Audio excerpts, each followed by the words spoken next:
There's no value for Muslims anymore. You know, when they kill us, they don't even use a bullet anymore, because the bullet's too expensive. Our blood is cheap. Don't waste a bullet on a Muslim. Wherever you look, ضُرِبَتْ عَلَيْهِمُ الذِّلَّةِ, indignity is smashed upon us. And when people do call for revivalism, فَهَؤُلَاءِ إِرْهَابِيُّونَ, they are terrorists. What is terrorism? What is freedom of speech? The Sharia teaches you that to gain your rights, to live under the banner of Al-Islam. That is the biggest thorn at the moment in our da'wah, is hudud Allah subhanahu wa ta'ala. How should the laws of Allah subhanahu wa ta'ala be implemented? That's the biggest debate that exists amongst us, because many of us in our hearts are following the da'wah of modernization. That can the hudud of Allah be implemented in the 21st century? Is it possible? Is it really applicable in Western society today that the Sharia will come? Will it come? People of Sunnah say that, will it come? How will it come? هو الذي أرسل رسوله بالهدى ودين الحق ليظهره على الدين كله ولو كره المشركون. He is the one who sent his messenger with huda, with guidance and the right deen, to prevail over all other ways of life. If you don't believe that in your heart, you've already lost. You have already lost. You don't believe that in your heart, that Islam is going to be victorious. Islam will always be victorious. People will not be victorious. Kalimatullah hiya al-ulya. The word of Allah subhanahu will always be supreme. And if you go away from the message of Islam, Allah subhanahu will create a new form of people who will love Allah subhanahu wa ta'ala, and Allah subhanahu will love them. And it's indignity which has been thrown upon so many of these people. The only way these people come out of this indignity, or how they alleviate themselves, and unfortunately many Muslims have begun to do this as well, is through the concept of suicide. You know, you think dunya gives you great things. The Scandinavian countries, the highest annual income in the whole world. The average wage in this country, at the time when I was researching, some £18,000 a year. The average wage in the Scandinavian countries is £36,000 a year.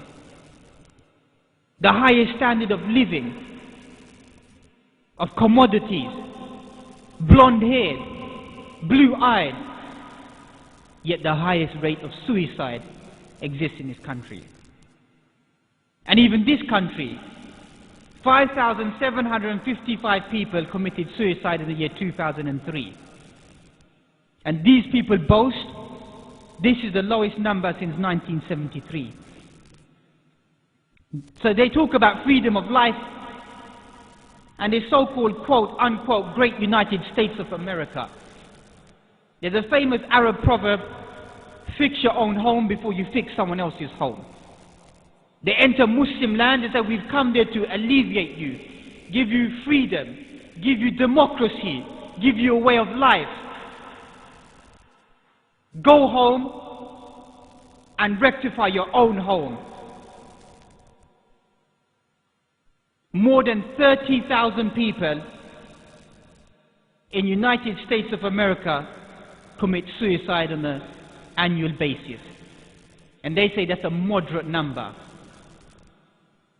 You know, Bush talks about a way of life. Got to give the people in Iraq liberation. Got to take the shabab out of what they're doing. Look at your own shabab. 1 in 3 American teenagers have contemplated committing suicide. 1 in 3. in your own country. You've got nothing to give us.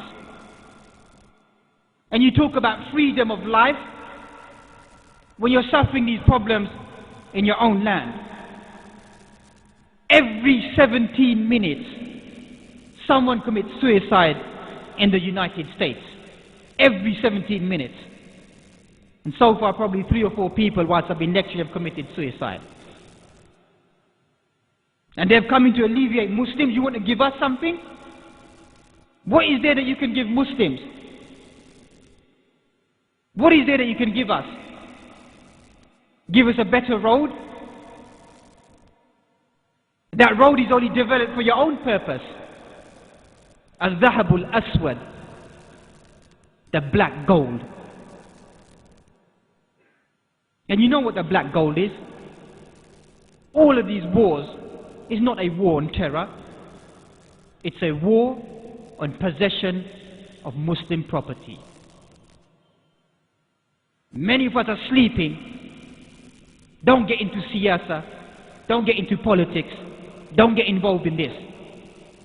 Wake up and begin to understand world politics or what is happening in the Muslim globe at the moment. They don't mind you sitting here making dhikr. They don't mind you reading salah. They don't mind you even memorizing the Quran, as long as you don't understand the Quran, as long as you don't call towards the Quran and the implementation of the Quran. So do as much of that as you want, because your da'wah will just become like the Sufiya. But when you believe in a real struggle, in raising your people, and in raising the Sharia, then you become dangerous. We're all fundamentals, because we all believe in the return of the Sharia. And the return of the Sharia will give them peace and tranquility. And I've said this many times. I'm not a dreamer, and I don't dream. But history has testified, when the Sharia was implemented, non-Muslims lived under our rule better than the way you treat them today. That's a fact. You call us anti-Semitic. You say you hate al-Yahud. Billahi alaykum, that when Jews were persecuted, where did they run to? They fled to Al-Andalus. They fled to Al-Maghrib, where the Jewish community still lives there today. We did not kill 6 million Jews. We didn't kill them. You're the ones that got blood in your hands. You have to apologize to them.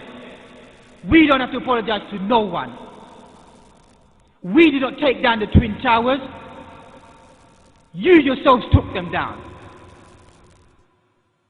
So in your disguise and war and terror, you will kill your own people because you don't care about them.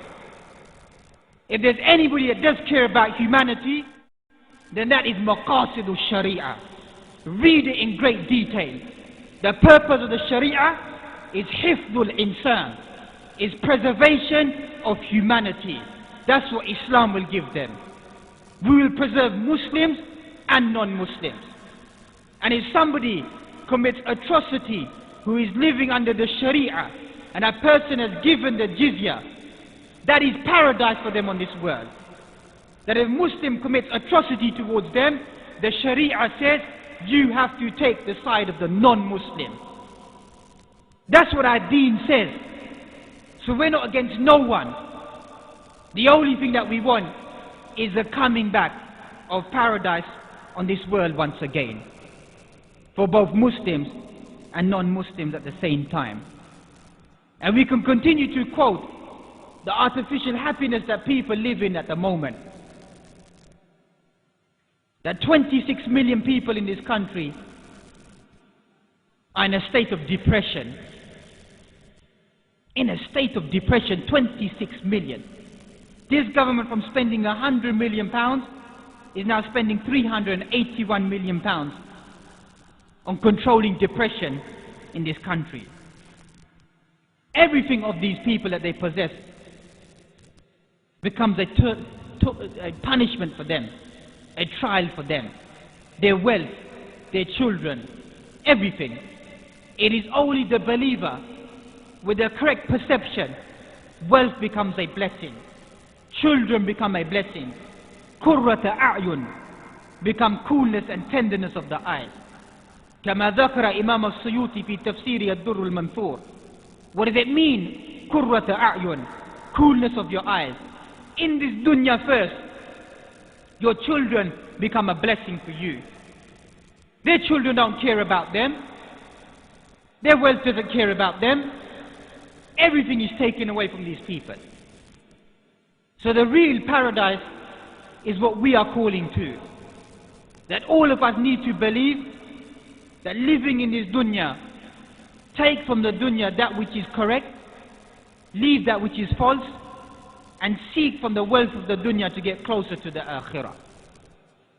And develop a consciousness of the akhirah.